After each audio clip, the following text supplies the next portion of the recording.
And we are recording. Right now? Right now. Now I'm nervous. Now I don't know what to say. Okay, so the plan was we were gonna break our no sugar, no flour, no white rice diet by having sushi for dinner tonight, and we were gonna video it and talk about the diet and what we thought of it while we were eating. However, I got off work early today, so sushi ended up being a late lunch instead of a dinner. Here we are anyway, talking about the diet. The first thing I want to say is I lost 10 pounds. So I lost probably about 7 pounds. I am 166, trying to get down to 165 right now. I'm trying to get to 130 and I'm at 138, so I have further to go, but I lost more. What'd you think of the food? It was no problem for me at all. I don't eat a lot of sugar anyway, at least I didn't think I did. So really it was just looking at the nutrition information and looking at all the added sugar. Cutting out bread was probably the roughest part of it because I had to actually consider how I was gonna get a bread-like substance into my diet. We did find some good bread. I know you weren't a huge fan of it. I didn't really like the I bread. didn't mind it. I was calling it sedimentary bread. It was like compressed seeds. It's really dense. It was actually pretty good. I liked it. I used to try gluten-free breads, and those are really dry. They're light and fluffy, but they're very dry. This was the opposite. It was dense, but it stayed pretty moist. It was pretty true to your standard wheat bread. The problem with most gluten-free things is that they're rice-based, and we were trying to stay away from rice too. There were a couple occasions where we had brown rice, but we stayed away from rice pretty well. No white rice until today when we had sushi. There are brands that will try to trick you into buying brown rice under the assumption that you're getting something healthy. It turns out they just took white rice and dyed it brown. What you want is whole grain rice. So that's something important to look out for. They do the same thing with wheat bread. Just take white bread and they dye it with molasses, actually. Perfect. And make it brown. Oh, but this stuff is delicious. Wow, I can eat this all the time. So if you're in the store and you're looking at the cheapest white bread and the cheapest wheat bread, they're the same thing, they're just different colors. That's rotten. Our bread, we get Arnold's, it really isn't bad bread. We're gonna continue eating it because bread isn't bad for you if you get the right bread. And I don't think we go through loaves of it to the point where it's a problem anyway. Maybe I eat more bread than you. I do like my sandwiches. I used to have 2 slices of toast every morning. I cut that down to 1 slice of toast, and then I used to have a sandwich every lunchtime. I would always have a sandwich. We finish each other's sandwiches. Anything else about the diet that you liked? I liked it because I didn't have to change much. For me, winter is when I don't get any exercise. I stop going outside. That's what I do during the summer. So summer is my big weight loss period, and then winter is my big weight gain period, and I'm just fluctuating constantly. But this was the first winter in my memory where I'm not gaining weight. I'm actually losing weight. I know that the diet is helping big time. I am shedding pounds pretty much without doing anything differently. And it's amazing. It's amazing. It really is. So thanks to you for getting me on this, 'cause it's great. I love it. What's your least favorite part about it?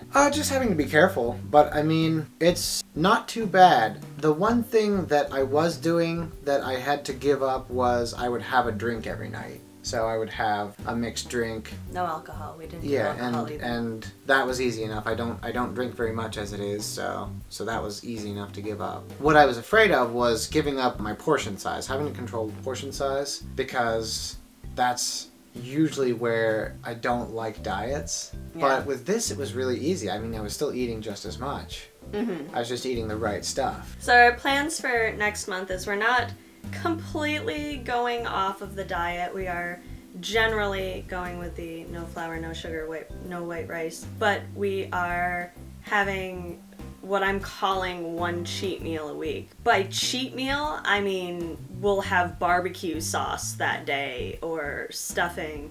It's not really a full cheat like we're having cheesecake for dinner. Right, a stack of cinnamon buns for dinner or something like that. That sounds good, but it's not on the menu. So, I mean, we had sushi today. I didn't have any candy, even though we still have Christmas candy in the house. And I didn't have hot cocoa, even though I still might later tonight.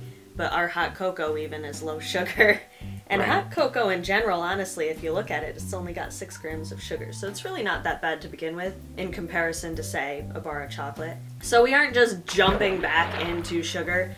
And we're also going to try and look at fats and cholesterols for this next month. We did go a little bit heavy on our meats and our cheeses, which is cheese something especially, yeah.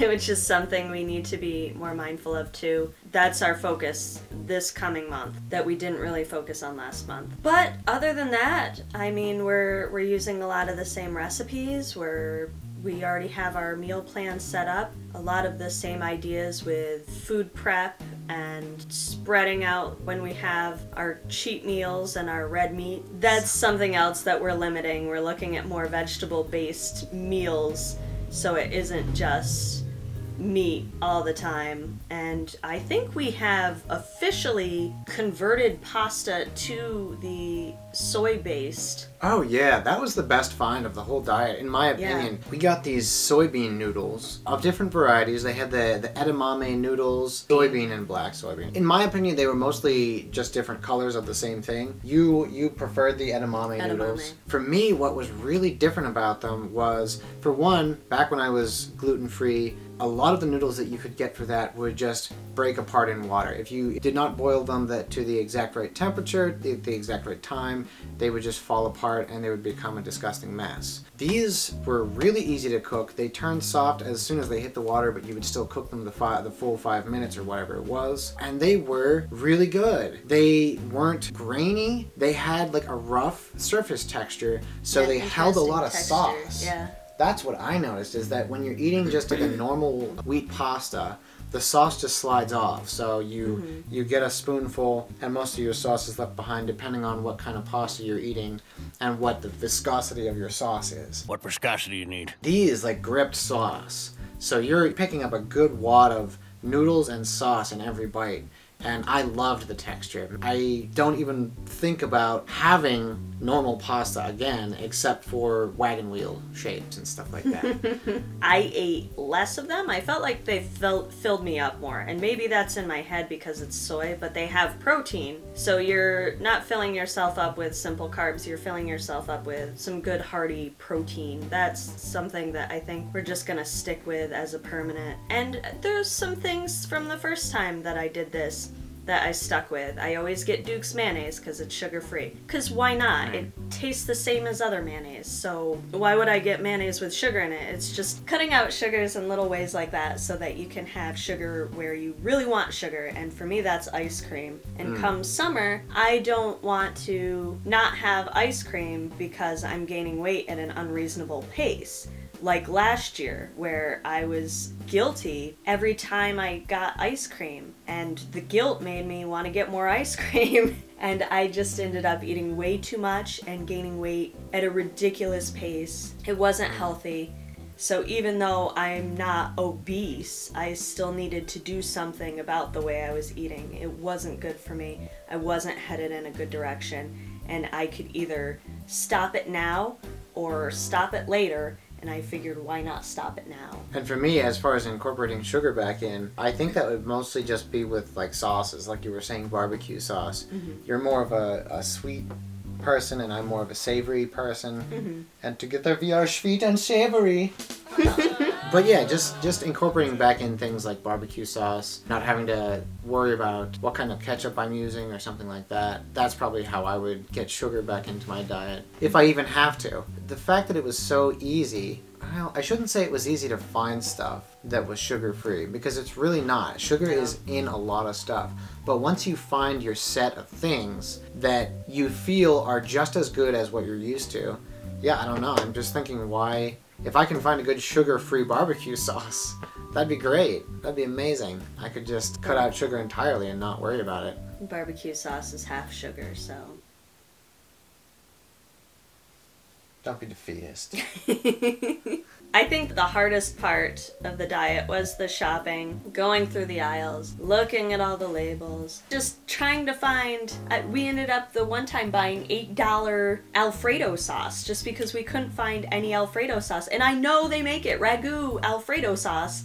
is sugar-free, but it wasn't at any of the stores we went to. Right. And I mean, it was good, but it wasn't $8 good. I think that was the hardest part. We also went a little bit overboard with our shopping budget, but we have a lot of that left over, so it'll spill over into this month. We only exceeded it by $200 to $300. It's that $8 Alfredo is what it is. Right? $8 Alfredo. We did also have lobster. You gotta treat yourself. Once you get your shopping, just set aside a good amount of time to do all your shopping and do your food prep, and then after that it's easy. If you don't put in that time to prepare, then you're just setting yourself up for disappointment. That's pretty much all That's about it.